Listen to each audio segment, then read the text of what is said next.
नमस्कार। पॉलिटिक्स में आप सबों का स्वागत है। और आज हम पॉलिटिक्स में बात ममता के हार का बिहार या फिर क्षेत्रीय दलों पर क्या प्रभाव पड़ेगा उस मुद्दे पर करने जा रहे हैं। जी हाँ, ये तीसरे ऐसे शख्स हैं जो इंडिया गठबंधन के निर्माण काल के दौरान मोदी के साजिश को अंजाम तक पहुंचाए थे। जी हाँ, क्योंकि मैं उस गठबंधन के बनने से लेके बिगड़ने तक का साक्षी हूं, एक मीडिया पर्सन के रूप में। नीतीश कुमार को कन्वेनर बनाने में रोकने वाले और उस साजिश में लालू यादव, अरविंद केजरीवाल और ममता बनर्जी, तीन ऐसे चेहरे थे जो खेल बिगाड़ने में लगे रहे और अंततः खेल को बिगाड़ ही दिया। सोचिए, अगर नीतीश कन्वेनर रहते तो क्या आज मोदी होते? और मोदी आ गए तो क्या हुआ? पहले लालू फिनिश हुए, फिर केजरीवाल फिनिश और आज ममता फिनिश। ईश्वर भी देखिए ना, पटना में जबरदस्त बारिश करा रहा है, एकदम आंधी तूफान आया हुआ है। मतलब क्षेत्रीय दलों का कह सकते हैं कि जिस तरीके से अंत हो रहा है, इंद्र भी गर्जन के साथ लगता है जैसे उसका स्वागत कर रहा है। ये सारे ऐसे दल हैं जो नरेंद्र मोदी के उस रणनीति का हिस्सा बने जिसके तहत इंडिया ब्लॉक को कमजोर करने की कोशिश हुई थी, साजिश रची गई थी। चलिए, तेजस्वी, केजरीवाल और अब बात करिए तो फिर ममता भी गई, डीएमके वाले भी गए। बात बात पर उनको रामायण और महाभारत ही दिखाई देता था, राम ही दिखाई देता था, जिसकी कोई आज की सियासत में उस तरीके के बयानबाजी का कोई मतलब नहीं रहा है। लेकिन एक बात जो सबसे बड़ी बात है,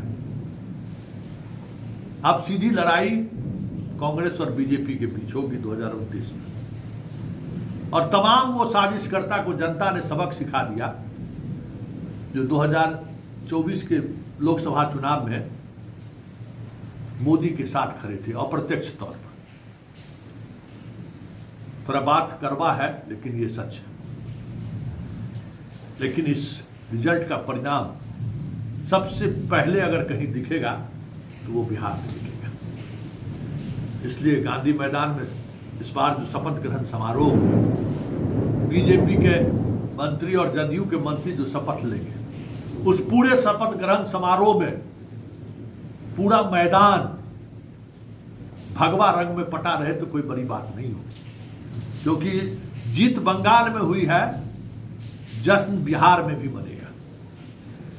हार ममता की हुई है और उस हार पर जश्न बिहार में भी मनाई जाएगी। यह संकेत साफ है और यह दिख भी रहा है, क्योंकि तेजस्वी हो चाहे केजरीवाल हो, इस चुनाव में भी इनकी कोशिश ये रही कि हम कांग्रेस को स्पेस ना होने दें।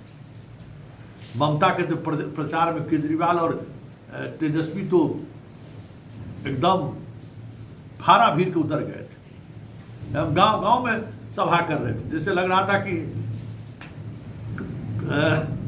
करवट बदल देंगे। तेजस्वी तो केरल पहुंच गया था, डीएमके के लिए भी सभा करने लगा था। हमारा गठबंधन है वामपंथियों से, क्या असर हुआ सबके सामने है। डीएमके के गए, वहां क्या हुआ असर सामने है। मतलब अब देश क्षेत्रीय राजनीति से बाहर निकलने की कसमकस में है। और ये कसमकस 2029 की लड़ाई को दिलचस्प बना दे तो कोई बड़ी बात नहीं होगी, क्योंकि केजरीवाल जेल से आए, उनकी पार्टी राज्यसभा में खत्म, लोकसभा में तो है ही नहीं। मतलब जो है सो पंजाब के हैं। पंजाब की सरकार भी हमें लगता है कि चंद दिनों की ही मेहमान है। खेला वहाँ भी होगा, बीजेपी करेगी ही करेगी, क्योंकि देखिए बीजेपी के साथ जो सटा उसको जाना है, जो सटा उसको जाना है। बीजेपी के गेम प्लान में जो भागीदार बने, चाहे बीजू पटनायक हो, वो भी भागीदार थे ना। इंडिया ब्लॉक के समय बड़ी बड़ी बातें कर रहे थे, आज कहाँ है देख लीजिए। बीजू पटनायक खत्म, ममता खत्म, लालू खत्म, अखिलेश इस बात को समझ रहे थे, उसने उस गठबंधन को मजबूती से पकड़ कर रखा। वो उस ब्लॉक के चक्कर में नहीं पड़े, वो मोदी के जो कह सकते हैं कि छद्म युद्ध था उसका वो भागीदार नहीं बने। यूपी में रिजल्ट बदला, दिल्ली साफ, मतलब अब 2029 में जो चीजें आएंगे सामने वो सीधा होगा कांग्रेस वर्सेस बीजेपी। देश के 72% हिस्सों पर आज बीजेपी का झंडा लहरा गया, या तो गठबंधन है या सीधे तौर पर। और 78% आबादी जहां पर है, जिस प्रदेश में, उस पर बीजेपी का कब्जा है। अब बीजेपी का कब्जा कहां कहां नहीं है तो देख लीजिए ना। बड़े राज्यों में कर्नाटक, तमिलनाडु में कह नहीं सकते क्या होगा, और दूसरा केरल, तीसरा पंजाब, उसकी भी उल्टी गिनती शुरू है। किसी भी समय पंजाब में खूब शहीद कबूतराए नमः केजरीवाल हो जाए तो कोई बड़ी बात नहीं होगी। मतलब इंडिया ब्लॉक के गठ निर्माण के दौर में जिसने भी मोदी का मोहरा बना, आज सब राजनीति से बाहर है। और उस राजनीति से बाहर होने में कहीं दूर दूर तक कोई राहुल गांधी पर आरोप नहीं लगा सकता। राहुल गांधी ने बंगाल को छोड़ दिया, चलिए आप अपने तरीके से लड़िए। बिहार को छोड़ दिया कि भाई तेजस्वी अपने तरीके से लड़िए। अपमान का घोट पीकर गठबंधन के तमाम कोशिशों के बावजूद भी ये आदमी कई जगहों पर प्रत्याशी खड़ा कर उस गठबंधन के मर्यादा को तोड़ा। जनता जवाब दे दी, मुस्लिम वोट का विघटन हुआ। आज कहाँ तेजस्वी हैं देख लीजिए।